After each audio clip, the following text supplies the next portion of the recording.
Comme on a vu dans les vidéos précédentes, la boîte de vitesse manuelle est constituée principalement par un accouplement d'engrenage et embrayage. La boîte automatique traditionnelle, au contraire, utilise un système planétaire et un convertisseur de couple. Quand on choisit d'acheter une nouvelle voiture, la question est toujours la même. Est-ce que je dois choisir la boîte manuelle ou automatique ? Ces technologies complètement différentes représentent l'un entre les éléments les plus importants dans la mécanique d'une voiture, et elles influencent les caractéristiques dynamiques du véhicule. Dans cette vidéo, on va expliquer le fonctionnement de la boîte manuelle et on va voir les différents types de boîtes automatiques. Un moteur à combustion interne produit un couple moteur, une puissance et un rendement optimal seulement à l'intérieur d'un intervalle de vitesse limité. Pour cette raison, la transmission qui conduit le mouvement aux roues doit avoir plusieurs rapports qui entrent en service l'un après l'autre avec l'augmentation de la vitesse. De cette manière, on peut varier la vitesse du véhicule, même si on maintient le moteur à la combustion interne dans un régime optimal de rotation. JAS, engagé depuis 10 ans dans le secteur des fournitures industrielles, est devenu le partenaire de référence pour certaines entre les plus importantes entreprises dans le secteur automobile. Voyons voir maintenant les différentes typologies de boîtes de vitesse.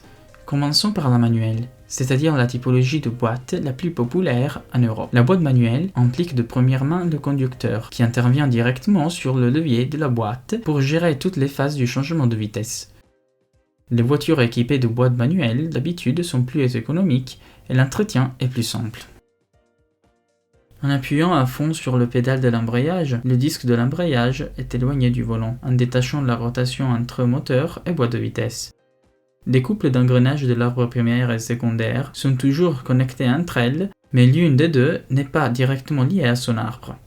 En bougeant le sélecteur de la boîte sur la première vitesse, l'engrenage libre de la première vitesse est connecté à son arbre. Et à ce moment, en soulevant le pédale de l'embrayage, l'arbre primaire de la boîte se reconnecte au moteur pour faire partir la voiture. Pour pouvoir changer le rapport en marche, l'engrenage libre de chaque couple est équipé d'un synchroniseur qui permet à l'arbre primaire de synchroniser sa vitesse avec le même engrenage. Maintenant, on peut voir les autres rapports qui entrent en fonction. La deuxième, la troisième, la quatrième et la cinquième.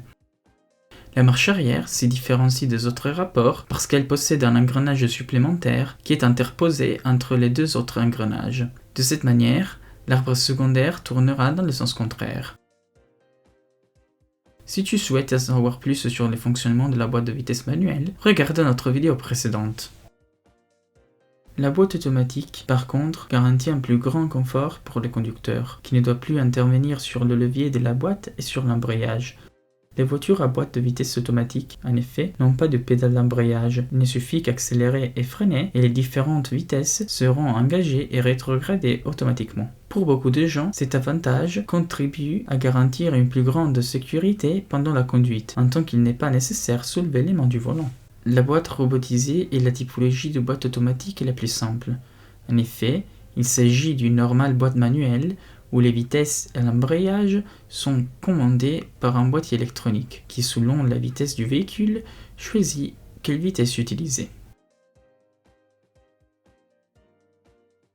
Généralement, avec la boîte robotisée, il est aussi possible de sélectionner à son goût la vitesse, grâce à un levier ou un paddle placé directement sous le volant. L'avantage de cette typologie de boîte est sûrement le bas coût de production par rapport aux autres typologies de boîtes automatiques. La boîte automatique à rouage épicycloïdal est la plus répandue. Elle est très populaire aux États-Unis et a l'avantage d'être beaucoup plus fluide pendant le changement entre une vitesse et l'autre. Malheureusement, elle aussi a le désavantage d'avoir un rendement inférieur ainsi qu'un coût d'achat et d'entretien plus haut par rapport aux autres typologies de boîtes automatiques. La transmission automatique à rouage épicycloïdal se différencie des autres parce qu'elle utilise une cage de pignon planétaire et un convertisseur de couple à la place d'accouplement d'engrenage et embrayage. Dans cet ensemble d'engrenages épicycloïdaux, on peut remarquer deux inputs et deux outputs. En changeant ces deux vitesses d'entrée, on peut observer une différente vitesse à la sortie. Si on ajoute à notre ensemble, on peut voir que la cage des pignons satellite, ce qui est la sortie du deuxième ensemble, est connectée à la couronne internement dentée, qui n'est qu'une des entrées du premier ensemble. Cet accouplement forme une simple transmission automatique à deux vitesses. 2 paquets d'embrayage sont disposés sur les couronnes internement dentées. Quand le paquet d'embrayage du premier ensemble est comprimé, celui-ci arrête le mouvement de sa couronne, qui est le premier input, mais pas celui de son pignon solaire, qui par contre est son deuxième input. De cette manière, le pignon solaire bouge les engrenages planétaires et la cage des pignons satellites pour obtenir la première vitesse.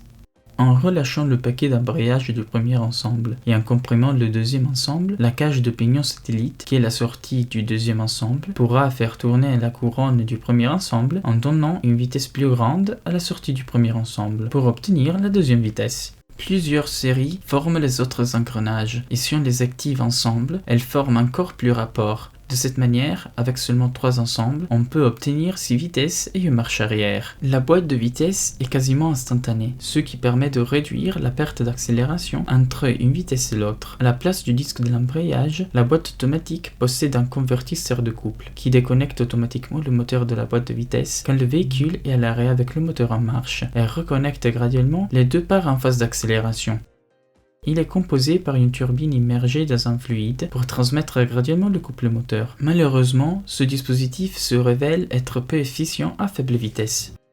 Une autre typologie très populaire de boîte de vitesse est la boîte à double embrayage.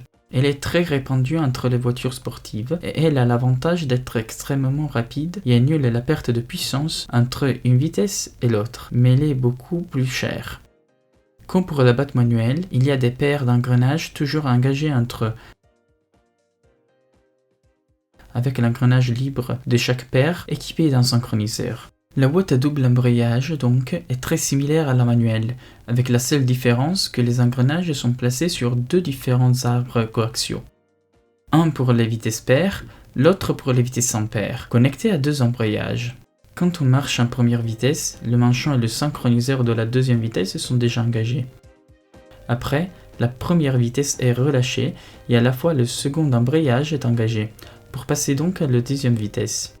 Cette procédure se répète pour chaque rapport pour garantir un changement de vitesse en très peu de temps.